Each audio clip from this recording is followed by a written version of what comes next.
Hello, everyone, and welcome to another edition of 5 Facts. Today we're going to be talking about Rosemary's Baby. Rosemary's Baby is a 1968 classic from Roman Polanski. It's adapted from Ira Levin's novel, who is also known for writing The Stepford Wives. This Oscar-winning classic is usually considered to be one of the top 100 movies ever made. Lots of lists have put it on there, not even just for horror, but for movies in general. It follows a young woman named Rosemary, who recently moved to a new apartment in New York with her husband, and they're trying to have a baby. While all this is happening, her nosy neighbors are starting to find their way more and more into her life. She ends up getting pregnant, and it kind of turns into an unraveling mystery from there, where you've got cultists, you've got drugs, you've got a lot of different things going on that culminate in Rosemary giving birth to the Antichrist.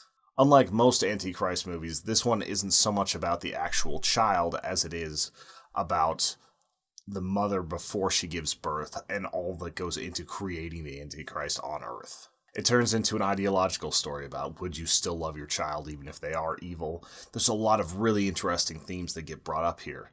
But without going too far into summation, let's look at the facts.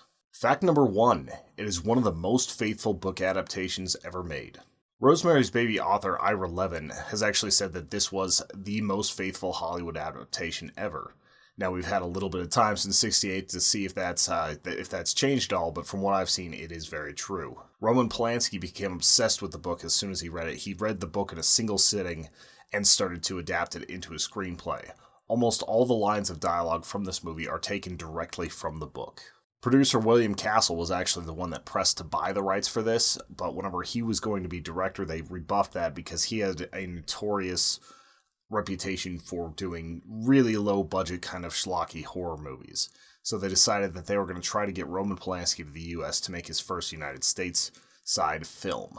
Castle was a little bit disappointed with how Polanski adapted it because it was too faithful to the book. He believed that because they own the rights, they're allowed to put some of their own artistic license on it. The obsession for Polanski went far enough that he was desperately searching for copies of the New Yorker so that they could make sure that the advertisements talked about in the book were actually the ones that were on screen. This created a little bit of confusion whenever it was later revealed that Ira Levin made up that particular version of the New Yorker and the advertisements therein, so they couldn't really take it out. A remake of Rosemary's Baby was actually slated to be helmed by Michael Bay, and I have a feeling that one would not follow the source material quite so closely. Fact number 2, Frank Sinatra was so angry about Mia Farrow taking this role that he actually divorced her. For a short period of time, Mia Farrow and Frank Sinatra from the Rat Pack were married. While she was filming Rosemary's Baby, this unfortunately came to an end. Their marriage was already a little bit on the rocks, and the time away from home, not to mention the content of the film, was very disagreeable to Frank Sinatra. Sinatra had his lawyers come in on set and actually announce loudly that they were going to be getting divorced, and they were sending papers, they were sending lawyers, everything else to make this as humiliating as possible for Mia Farrow. When this happened, Mia Farrow actually tried to get out of her contract to try to save her marriage in a last-ditch effort, but several of the producers and the director ended up talking to her, showing her a shortcut of what the movie looked like already and saying that she was probably going to win an Oscar if she saw this thing through. She didn't win an Oscar for this movie. That actually went to the nosy neighbor, Minnie Castevet, who was played by Ruth Gordon. This movie actually really helped Ruth Gordon's career, kind of allowing her to take on a silly grandma-type role in many films after this. Fact number 3, a real-life cult leader made a cameo in this movie. When Rosemary is walking through the party she's throwing for her younger friends, she comes across a man who stares directly at the camera. This is one of the only film appearances from the Buddhafield cult leader, who's simply known as Michael. The Buddhafield cult was set up in California, and it basically was a sort of yoga guru type cult built around Michael.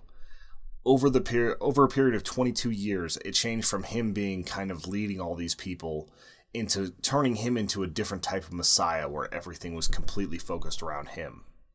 His favorite tactic for this was to get people insulated, have them leave their families, bring their money, leave all their possessions to him, and then basically they built a community based around yoga, dance, service, a lot of other interesting things that can really build into a cult. He spent a lot of time decrying the nature of humans for being so sexual, and often said that he was completely celibate. However, it was later turned out that he was sleeping with almost every single man that went to the cult and was keeping them into an odd form of sexual slavery. The documentary Holy Hell covers this very well. Last I checked, it's still on Amazon Prime, and it's done by director Will Allen, who spent 22 years with the cult. He was their videographer, so he has access to so much footage that it's kind of incredible to see a cult brought so to light. So go ahead and check that out. Fact number 4. Despite the urban legend saying that Satanist Anton LaVey was in this movie, he did not in fact play Satan. Many rumors have circulated that Anton LaVey, the founder of modern Satanism, actually consulted and played the role of Satan in this movie. That is not true. In the scene, it's a ritual impregnation scene, and the actor there is Clay Tanner. Mia Farrow in a later interview would say that Clay Tanner was basically entirely naked on top of her, grinding on top of her for hours, and whenever they were done, he sat up, he shook her hand and said, "It's been a pleasure working with you, Miss Farrow," and then disappeared. Despite the awkward nature of the scene, she said that he was a lovely person and very easy to work with. On a side note, if you see someone that looks more like a Satan acolyte than Anton LaVey, please leave it in the comments because I really haven't seen any. Fact number 5. Many people believe that this production was cursed. It's kind of a common theme whenever you're making a movie about the Antichrist that bad things happen on the set and people start to blame it on the content that you're filming. Like The Exorcist and The Omen, strange and horrible events happen to people after this movie and during the movie. The most notable thing that happened was, of course, the Manson murders. A lot of people don't know that Sharon Tate was Roman Polanski's wife. So he directs this movie, and then immediately after that, the murders and trial of the century happens to his wife, and basically he's right in the middle of all of it. He was not home whenever it happened, otherwise he very well would have been killed too. There's a stranger connection here with the Beatles that happens later. The hotel that they actually filmed at, the Dakota, it's actually an apartment complex, not a hotel, is where John Lennon was shot. He was staying in that hotel when this happened. Of course, Helter Skelter, which was the reason why the Manson murders were committed, were written by the Beatles. So there's just a strange overlapping connection with this hotel, with the filming, and with everything else for Rosemary's Baby. As far as the other cast members, William Castle, the producer, was said to have been the most paranoid about this, especially after the Manson murders. His health was starting to go into decline. He was nervous. He was so worried because of all this hate mail saying that he had let the devil out that he decided to go into seclusion for a few years. Rosemary's Baby is a near perfect entry into the Antichrist subgenre of horror. It dives into the psyche of a young, naive woman who is close to the idyllic life she wants. She's so just right on the cusp of it, and has it stolen away by nefarious cultists. She's a woman so trapped in the idea of being a mother that she is willing to love a baby who is the product of rape and demonic ritual. It also manages to be terrifying because of the tension rather than the gore or threat of death. It's unconventional in that manner. The deaths aren't the focal point of the film. There's only a few that actually happen, and there's only one that's moderately traumatic. This speaks to Roman Polanski's incredible attention to detail as a director and the performances put out by Mia Farrow, John Cassavetes, and Ruth Gordon. There are a lot of other great actors in this film too, but those are the ones that come to mind, especially since John Cassavetes was very much against Polanski's very rigid style of directing. He wanted to kind of freeball it, mess with his lines, and they butted heads many, many times on the set. In the end, you can tell he's a little bit more loose than the other actors, but he ultimately delivered a performance that worked very well for this film. Rosemary's Baby is scariest when normal-seeming people are starting to press in on the edges. They're starting to manipulate, they're starting to push their beliefs onto Rosemary.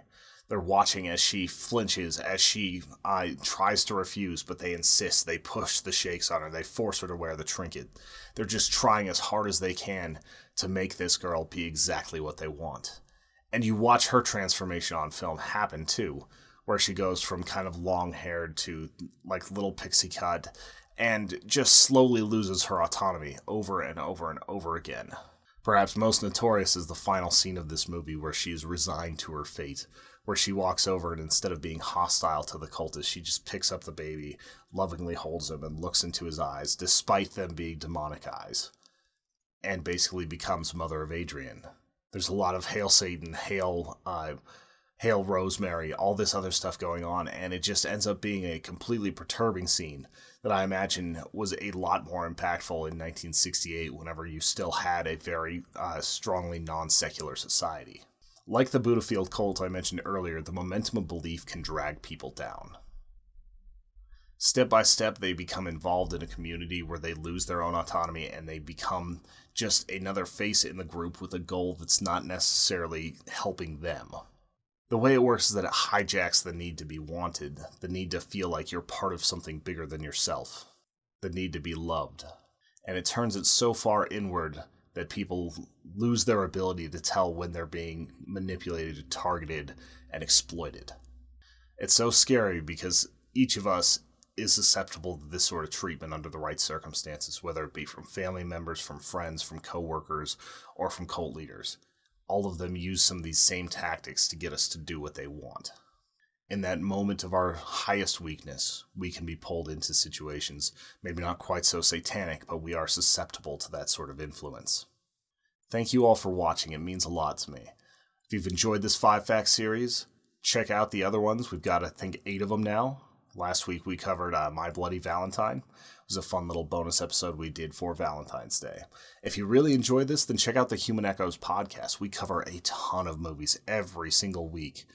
And it's been going on for 233 weeks. We're pretty proud of what we do over there. We try to get in depth. It's not as much fact-oriented as it is review-oriented. We try to put a lot of the fun little facts in there, but I think you guys would like it if you give it a chance. So thank you for that. Be sure to hit like, be sure to hit subscribe, share this with your friends, and hit up the comments section below if you have any other facts or thoughts about Rosemary's Baby. I hope you guys have a wonderful day.